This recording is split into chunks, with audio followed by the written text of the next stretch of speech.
Okay, so we've started recording. Okay, relevant to the topic, purpose. Okay, so a lot of these you'll see pop up in this presentation. So, Mm. and I think a couple of these we didn't consider when we started the research. So, okay, so a few more coming in, which is good. Length, duration. Okay. Okay, so just keep them coming in. And then um, whenever you're ready, Yep. Chris, go back to sharing and kick off. So yeah, it's very, Yep. very good to get these ideas and steal from each other. Hmm. And also another question I want to ask is just general hands up. How many people here encourage their learners to use video as a form of input? Just general hands up. Or you can use, yeah, the reaction like Hands up or Luciana did. thumbs up.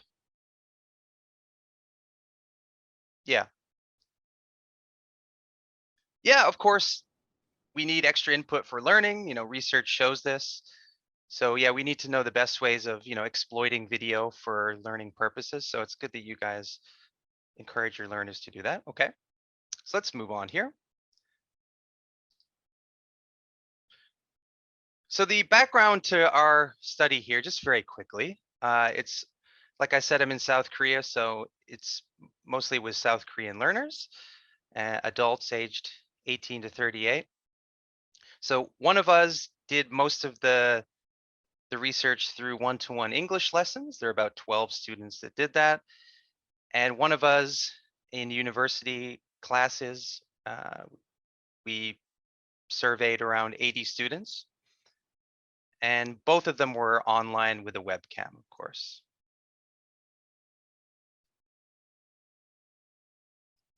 So our aims, basically, how can we promote more effective, quicker language learning through video? When we first started the study, we noticed there's a quite a big research gap uh, where selecting videos is. So that was underrepresented.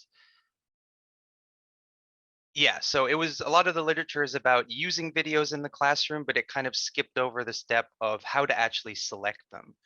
So we thought that was pretty interesting. And again, we just wanted to improve our practice. Like we're quite selfish.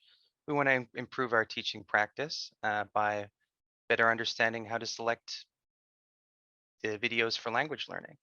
And we did this together, of course, a collaborative action research project looking at our own classrooms.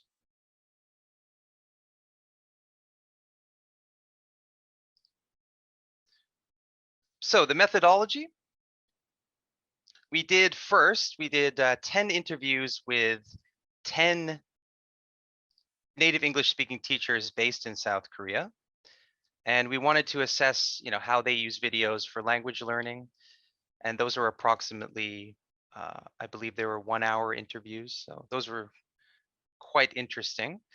We do know the term NEST, native English speaking teacher, is a bit contentious because there are different types of native speakers. But we're using the term because it's common in the literature and it's also used commonly by the Korean government to describe. So as a descriptive term. So we're going to be using it. So that was the first phase. Second phase was reviewing the interview data and the current literature on language learning for video. We compiled lists of considerations each, then we shared them with each other and gave each other feedback about it. And phase 3 is what we're doing now. So the study isn't complete, and we're currently in the midst of doing in-class observations, informal discussions with students. We did a number of surveys. Our goal is to do 100, and of course, collaborating. And even this presentation is part of the action research, right? Yeah, so we've got 97 so far of the survey. Our goal is 100, like I said. Just some rudimentary stats here.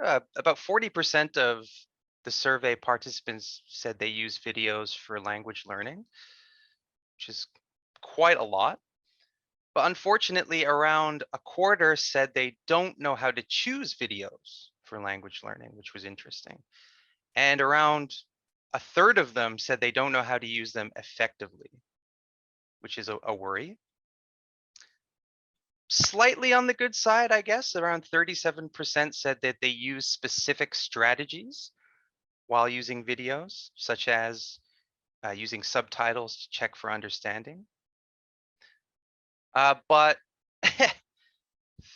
we'd like that number to be higher. 36 is not great. We'd like that to be closer to 100, if at all possible. So basically, like many students are using videos, but some are just randomly selecting them. So the data reveals a bit of an issue here, and we want to do more to help, basically, right?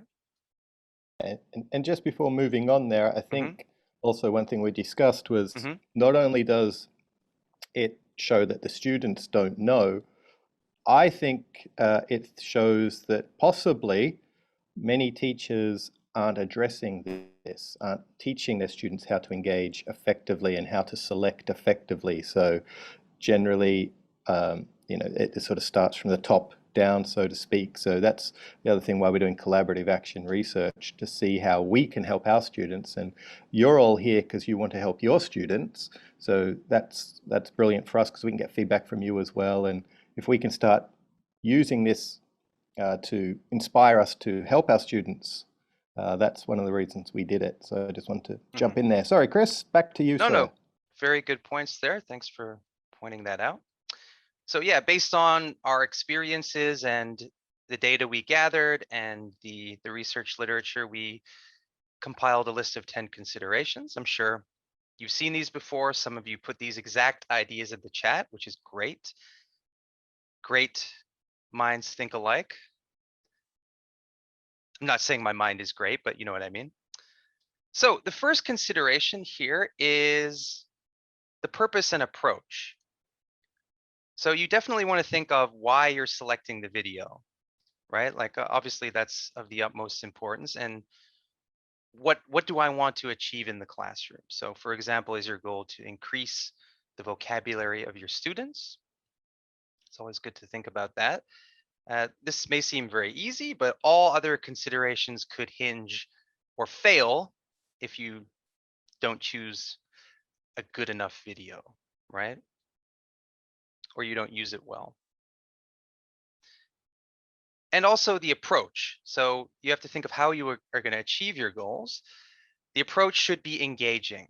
The more engaging it is, the more students will gain, right? The more actively students engage, the more they'll gain. Deeper processing. So for example, I've listed targeted listening there. So targeted listening for specific lexis, vocabulary, and structures. So for example, beginners, you could give them a list of vocabulary or phrases to tick off as they watch. So just anything active that'll get minds going. And you need specific goals, of course. Josh, anything to add? No, but I do want you to tell your story how you. Oh no, it's not here. Sorry, it's coming up. It's coming up. No, I can explain just anecdotes as we go. But yeah, like when I was a fresh-faced baby teacher, I just basically chose videos if they were related to the topic and if they were fun.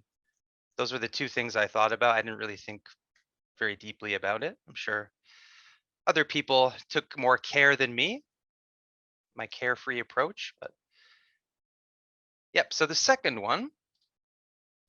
consideration, needs, relevance, and interest, right? So very, very important. You have to account for your students' language learning needs.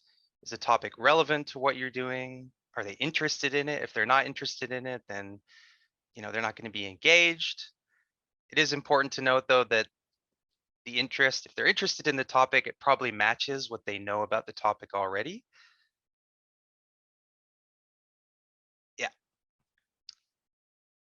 Yeah, and that background knowledge has been shown, and we know this as educators, that background knowledge does result in higher levels of visible learning with vocabulary and whatnot. So if they've already got a background knowledge and then they watch something in their second language or an additional language they're trying to learn, they've got a better chance of learning it. And that's why interest is important. It's not just to keep them like motivated or whatever. It actually does lead to better gains. So Yeah, tangible gain, sure. Needs often trump interest. So of course, students may be interested in watching top 10 goals videos from the EPL or some nice dunks, some nice sports highlights.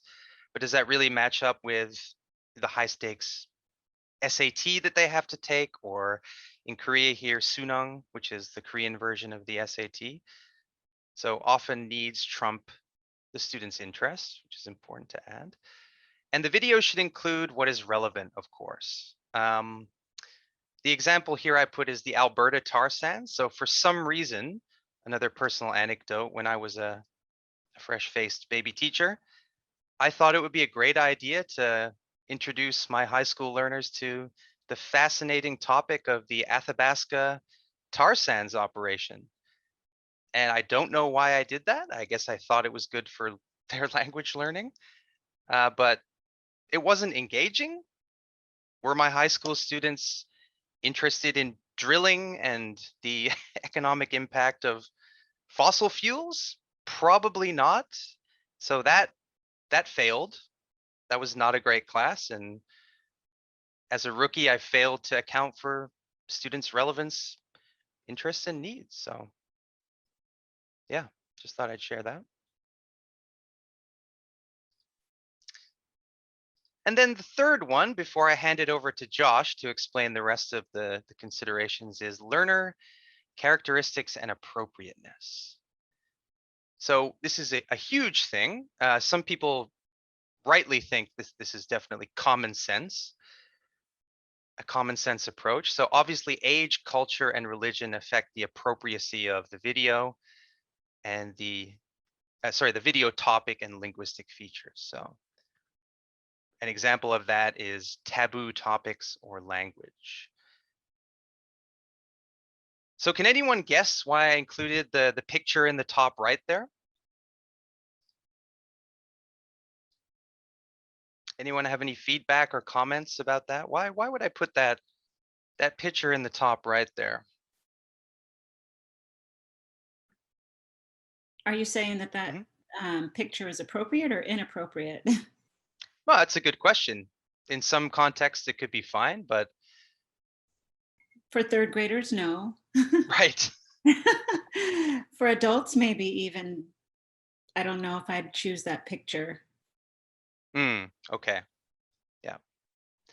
So what I'm getting at here is cannibalism. Oh. Yeah. You might not have thought of that, but some people would say, you obviously you don't teach, anything to kids, obviously sexual topics to children. Of course, that would be very inappropriate. But yeah, cannibalism. So there was a case here in Korea recently, or last year, where a teacher showed a video entitled "What Does Human Flesh Taste Like?" to her 6 and 7-year-old students. And obviously that went down like a lead balloon. I think maybe she got charged. I'm not exactly sure. But yeah, the appropriacy matters. And when in doubt about the appropriateness, just don't show it. And probably not good to show videos about cannibalism to your young students. Yep. Yeah, and then of course, age and language level affect the appropriateness of your approach in the classroom. So you don't want to do long movies with young learners, unless it's Frozen or something like that. And even then they get up and they touch the screen and they run around, of course. With beginners, even if they're adults, longer clips generally aren't the best because they're going to lose interest, especially if the language is too intense for them. They just won't understand. And then the third point here, I think I'm going to get Josh to explain this more. Rich get richer. Josh, can you yeah, explain the rich get richer? the rich get richer, sadly, seems to be the way of the world, and even with language. So basically, the more lexical coverage your students have in a given clip, the more chance they've got of acquiring extra language from it. Okay, so advanced learners can pick up language quicker from videos than lower level learners. Now, one way we can actually mitigate that is because it's all relative, okay? If I'm an advanced level learner, I might have this much vocabulary, but there might be this much vocabulary in the video. So I've only got to move this far to get something. So I've got a chance of inferring.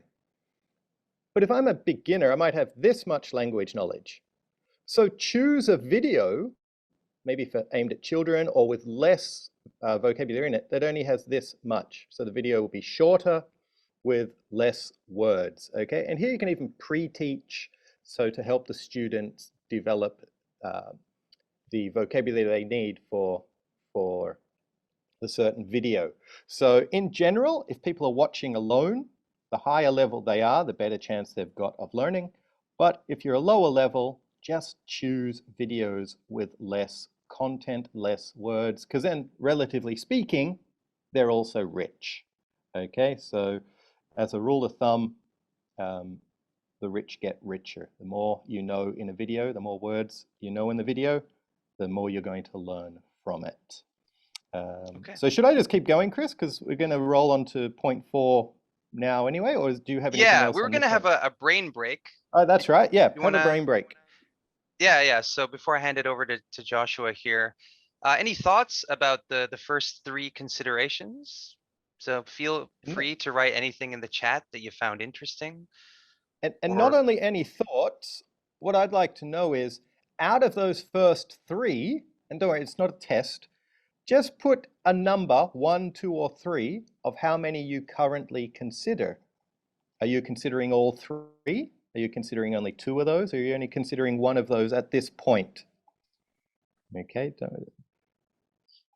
And also thoughts and anecdotes, as Chris said. Or if you want to come off mute and share an anecdote or something, let's have a look. Yeah, I don't want to be the only one sharing anecdotes today. Okay, so yep, people are doing 3. They're considering 3 so far, which is good. Okay, so Continue. all 3, but of course with caution. look. So listen, watch video in bits and repeat. Yeah, that's a good one. About the way we engage with the video, little bits and repeat. What else we got in here? Okay, we'll give another 20 seconds or so for people to type in case anyone's typing, and then we'll keep on rolling.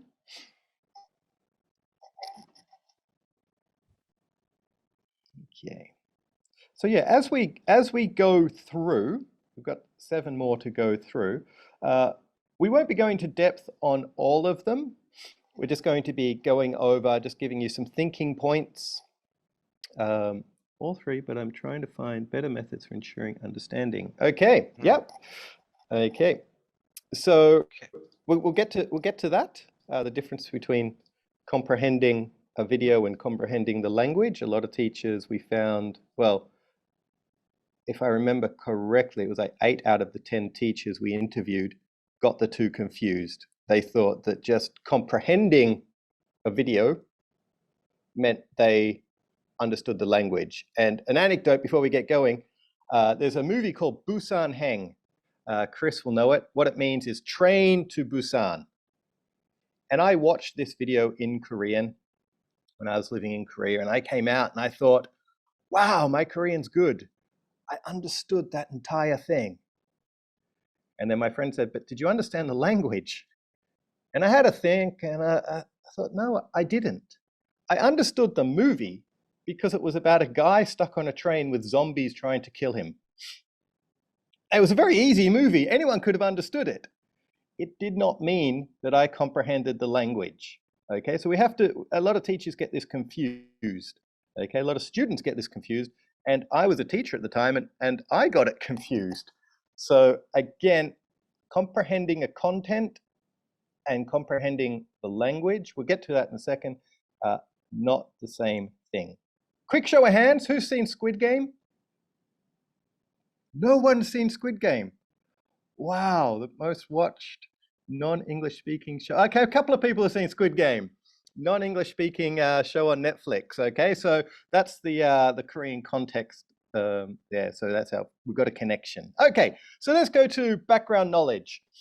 Some of you know it as schema. Okay, here we're looking at a few things. We know, as we said before, that schema, knowledge builds on to knowledge. Okay, so there's content knowledge, so it's knowledge of the topic or the subject. So this is where interest comes in. And then there's formal knowledge. There's the rhetorical structures of the text. Okay, so the way people speak on SNL and the way people speak, say, on a TED Talk. Okay, there's different structures being used. So video can also be used for teaching these types of structures and pointing out the differences, not just always for input. Okay, if you choose videos that your learners possess background knowledge in, it will really help them. But remember, as educators, sometimes we have to choose videos which they don't have background knowledge in. That's where we can pre-teach and help them build the schema before giving the video, or at the same time. So you're working with the students to develop the schematic knowledge. Okay, so that's really important, because that's one of the big factors from the research that leads to better learning. Now, before we go on, you don't have to answer this, but I didn't answer it in the chat. Have a think of this. If you were to watch, say, 10 hours of video, your learners to watch 10 hours of video, how many vocabulary items do you think the literature shows that they will potentially learn? So just have a think. You don't have to answer it. It's not like, oh, you failed, or oh, you're spot on. Okay, just have a think. Okay, we'll get to that soon. And that's one of the reasons Chris and I wanted to really look at this, because we want to make sure that it's effective. So background knowledge is key. Okay, next one, Chris. Okay, in the chat, we already talked about this, clip duration. Now, clip duration is, as you can all imagine, super important. It's super important for two main reasons. First, the duration is linked to my concentration. Okay, when I'm trying to learn Korean, I'm sort of low beginner. A long video, I just zone out. I watch like 3 or 4 minutes and it's just too much. It's just like, this overload. Okay, so we already put that in the chat, which is really brilliant. The other thing is, it relates to the cognitive load, and also the specific learning strategies we can use. Someone said in the clip, in the chat, that breaking the clip up, brilliant idea. If it's a longer clip, you can break it up and have the students learn strategies to break it up. Because if we can teach our students that there's focused learning, where we're really trying to learn the language here, and then there's input, which is a different type of strategy where you can just enjoy the video. They're both good, but we have to be able to promote effective use. And as we saw from our stats, a lot of students have not been taught. We take it for granted because we're educators that clip duration is important. But we had a report, one of our students was saying that, yeah, long videos sort of put them off watching videos for their language learning. So really think a clip duration for specific learning, okay? Long video, very hard to do repeated viewing.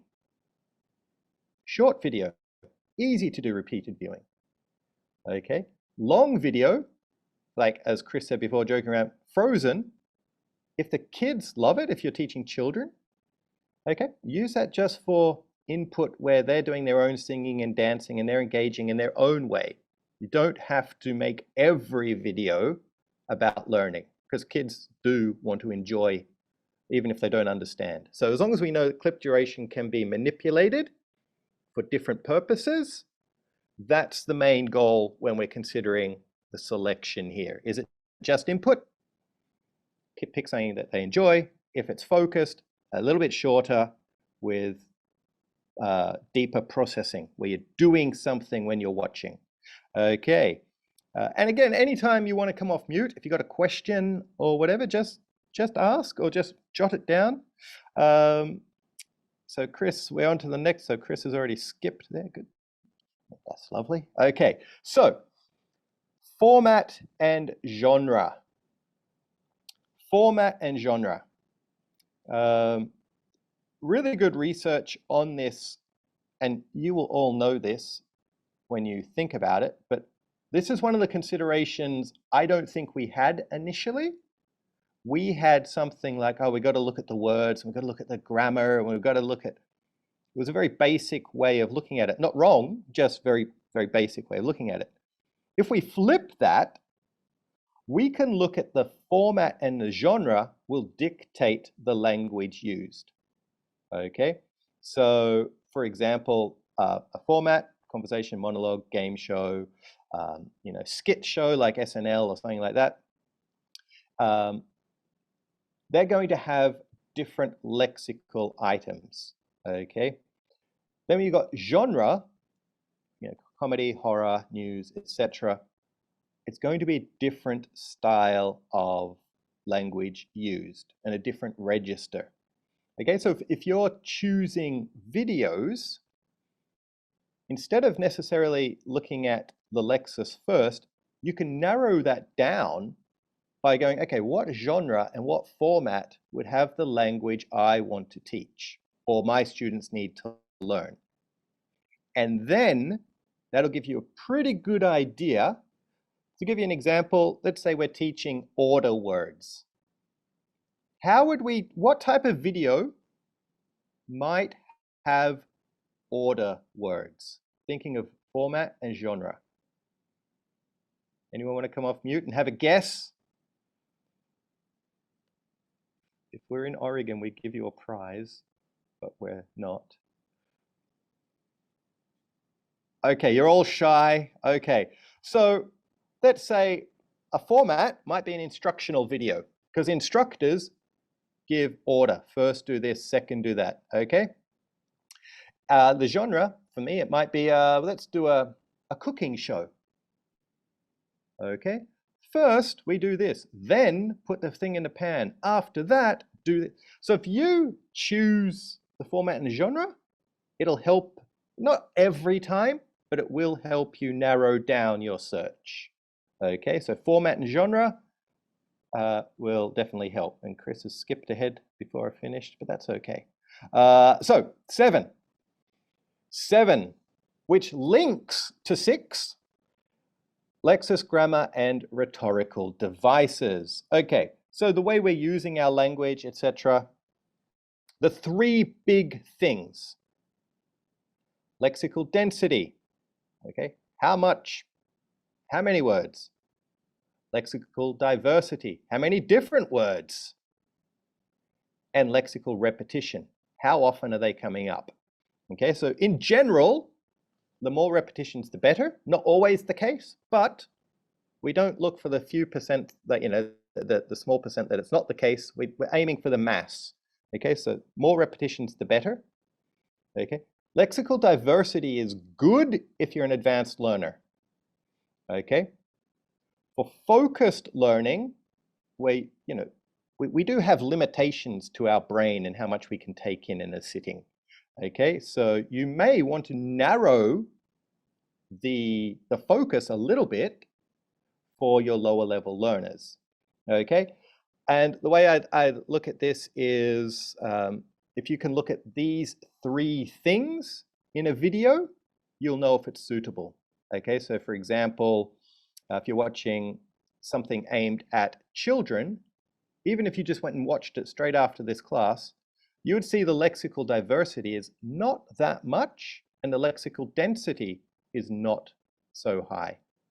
Okay, there's bigger breaks between when the language is used. Where if you watch something aimed at adults or music or whatever, you know, like Eminem's Rap God, if you've ever heard that song, you know, it's so fast and the density is there, the diversity is there, and there's a little bit of repetition in there, not too much, but a little bit. So these are things that we have to keep in mind because this will dictate the chances of a student being able to process and take something in. Okay, they all contribute a little bit. The Athabasca tar sands one. High lexical density. A lot of drilling vocabulary. Yeah, okay, so it had a lot of vocabulary related to the one topic. Okay, so you could do topical approaches where, you know, we've got narrow reading where we're doing 5 topics in a week, you know, the same subject, but maybe one day you're getting it from, you know, the New York Times, the next day you're getting it from the Washington Post, the next day. So it's the same story, and you can do that with videos. Okay, so you're just repeating different videos on the same topic. Okay, so they're making sure they're getting the repetition. So that's something we've got to keep in mind. Okay, Chris, what's the next one? I think the next one's yeah. Well, I think we were going to show a sample video, but it's 3 minutes and I think there's 10 minutes left. So I don't think we can show this, right? Can we just explain a bit about it? Okay, I'll just explain it and then we'll put it on at the end because they may know the clip. Okay, so it's Friends, so people like Friends or people hate Friends, you know. So in this clip from Friends, Joey says he's sorry to Chandler. So we had this clip showed to our students, and out of the 15 students we had specifically watch it and try to infer the meaning, 15 of them thought that this was used for emphasis, where actually in the clip it was irony. Okay, and he's like, even said to him, Joey, you're not using this right. And then who was it? Not Chandler, so I'll just say it's Chandler, he used it correctly a couple of times. The students could not infer. Okay, so we know that inferring meaning is very difficult, and the research shows that if you pre-teach, you generally get better results. So this idea that our students can infer meaning, we know it's not easy with words, and now no one's done really any research on gestures and prosody and intonation, but we found, and this is not conclusive, but we did find that 15 students all got it wrong. So pre-teaching has been shown to help because, again, it's setting them up. Oh, I've heard it once, I understand it, then they see it. Ah, that's what it means. Because as soon as we explained it, then the students watched it again. Ah, yeah, of course. How did I not see that? They didn't see it because they didn't know what to look for. Okay, so as teachers, when we choose the video, we're also choosing what we're going to teach in the video. Okay, so go to the next one, Chris. Okay, and this links to our voice quality. A couple of little things here which we'll go into. You can see it all there. So I'll give you a couple of seconds just to read it. Don't just use videos for teaching language, as in the words. Use them to point out little things which we take for granted, maybe, in our cultures, where in a different culture, the body language, the accent, the prosody, the vocal volume, they'll all send a different message. So we have to bring the learner's attention to this. And we saw this ourselves. There was another one where there was ironic prosody, and all of the students took it at the word level. They didn't consider the prosodic features of the language to show that it's actually changed it into a joke. They didn't know it because they'd never been told about it. Okay, so we have to bring this idea of awareness raising, so they know what to look for. Just blindly saying, here's a video, go and watch it, you're going to learn language. It's a little bit, I think it's a little bit naive. I think it misunderstands the idea of comprehensible input. And I think it misunderstands that to give the answer to your question of if you were to watch 10 hours of video, the research shows that you're probably going to pick up maybe 6 new words. Okay, so, and this is the thing, a lot of teachers, they go out and they promote this, but when you say, have you read the research, have you looked at actually what this means? Now that doesn't mean there isn't learning taking place. This is just about visible learning. Okay, this is very different. You know, we've got the you know, if this is the tip of the iceberg, that's what we can see. But that's important for learners, especially with self-efficacy. Okay, if they believe it works, it'll work. We've had students in our research say, yeah, I don't watch videos anymore, didn't see any learning. So this idea of just, here, watch this, if the students don't see a result, their motivation goes down. Okay, and that's been reported to us, it's been reported in other studies. So I got off track there, sorry about that. Anyway, voice quality is important. Okay, but yeah, I just wanted to say that you know, we have to point out what it is that students are looking, what we should be looking for. Okay, next one, Chris. Okay, cognitive load. This is one we may actually take out of the consideration. I haven't told Chris this yet, because this is actually, everything leads to this cognitive load. So this isn't actually a consideration. This is the thing. Okay, so we might combine a couple of things. So when our paper comes out, it might be 7 considerations or 8 considerations. But cognitive load, this is basically how much our brain can process, and it's highly related to our short-term and working memory. Okay, all of these things link into cognitive load. Have we talked about if the words are too hard, too much cognitive load? If it's too long, it's too much cognitive load. So this is a consideration at the moment, but it may actually be the thing that sort of underpins our study. So a couple of things which you may not be aware of here. Background interference matters. Signal to noise ratio. Okay, where we're in a bar and someone in loud music, we can guess from context, from our history of the language, what they're saying. But if you're watching a video and you've got no context and you haven't built up your knowledge base, background interference does prevent learning. Okay, so just keep that in mind. Big sound effects, big visual effects may not be the best for targeted learning. Okay, second one, split attention. Split attention is where we're focusing on 2 things at the same time. Okay, so we just have to be careful. This can happen with if a speaker is presenting, but what's written on the text or the slides is different. Okay, and especially we're English speakers, so it's easier for us. But if it's not your first language, being able to split between what you're reading and what you're hearing, very difficult. Okay, so let's go to the last one, Chris. So we've got time for Q&A at the end. Yeah, we got about 3 last minutes. one. 3 minutes left, I think. Captions. Okay, captions, as in English and English, don't make the video instantly comprehensible, which a lot of researchers have said. If you cannot read well, you will not be able to comprehend it. I do not read Japanese. I do not speak Japanese. Suddenly putting Japanese subtitles on a Japanese movie does not make it, oh, now I understand it. No. Okay. Lower level students, to help them build up their schema, use subtitles. As they get better, going to captions because they're reading and they can pause, but teach them strategies how to engage. Okay. That's all on that. Chris, let's wrap it up. Okay. There's no perfect video. You're not going to get all 10 considerations in each video. The first 3 that Chris did are your big ones. And then if you can get any extra from the other 7, that's going to really help your students. Okay?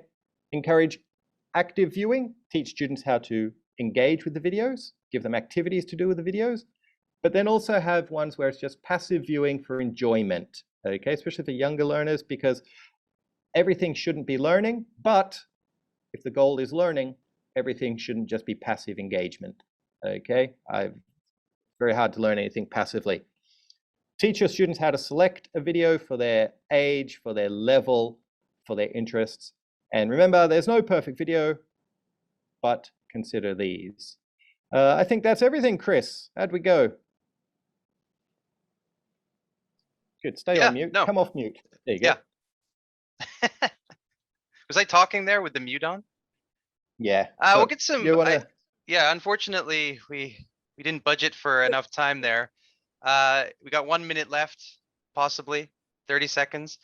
Here's the video snapshot part if you guys wanted to take a picture of that. Those are the 10 considerations there. So yeah, well, we got some input from the chat though. We got some stuff that we can use, right, Josh? Yep, absolutely. Yeah. Yep. Is there anyone with any quick questions or anything at all before we leave? Sorry, we had to rush it. Will we be able to access your presentation after this? I recorded it. Well, it's recording right now, so eventually it'll be uploaded to the ORTESOL servers. So yeah, you'll be able to watch it. Yeah. I'm wondering about the slides. I have to present to my colleagues something from ORTESOL. I wondered if I could access your slides in order to present to them later without the whole, not just play them, the recorded thing. Josh, is there a way we can make the slides available? It's a good question. If you can put your email into the private chat or something, then we can email you directly or something like that. Yeah, great. Yeah, that would be awesome. Yeah, you could private message one of us. Okay. And even for the, I mean, because we're going to be, once we finish the research, doing this as a paper, we'll email the paper to ORTESOL and make sure everyone gets a copy of it. Yeah. Well, thanks everyone for coming out. We really hope that the considerations can better help you and your students reach your goals. And yeah, thanks again. Yeah. Enjoy the rest of the conference and the plenary speaker. Thank you. Yeah, so thank you very much. And again, just email, send any correspondence via the chat room. Okay.